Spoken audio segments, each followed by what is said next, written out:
ঢাকাই সিনেমার নায়িকা পূজা চেরি এই মুহূর্তে টগর নামে একটি সিনেমার শুটিং নিয়ে ব্যস্ত রয়েছেন। বন্দর নগরী চট্টগ্রামে পুরো দমে চলছে এই দৃশ্য ধারণের কাজ। জানা গেছে সব ঠিক থাকলে এটি আসন্ন ঈদ উল ফিতরে মুক্তি দেওয়ার চিন্তা করছে প্রযোজনা সংস্থা। সিনেমা নিয়ে ঈদ মিছিলে যোগ দিতে পূজাও তাই নিজের সর্বোচ্চ দিয়ে কাজ করে যাচ্ছেন। অভিনেত্রীর মতে এবারের ঈদে দর্শকদের বাড়তি নজর থাকবে তার দিকে, কারণ চলতি বছরের শুরুতে যখন সিনেমাটির ঘোষণা দেওয়া হয় তখন এর নায়িকা ছিলেন প্রার্থনা ফারদিন দিঘি।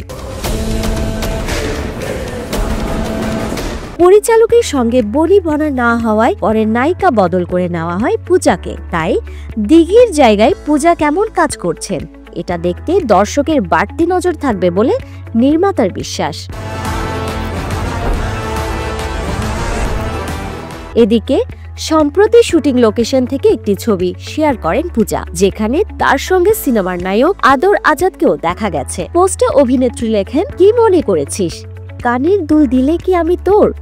অবশ্যই আমি তোর।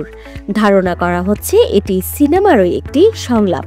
এছাড়া সিনেমা প্রসঙ্গে পূজা বলেন, অলোক হাসান ও আদর আজাদের সঙ্গে এর আগেও কাজ করেছি, তবে টগর আমার জন্য একটি বিশেষ প্রজেক্ট।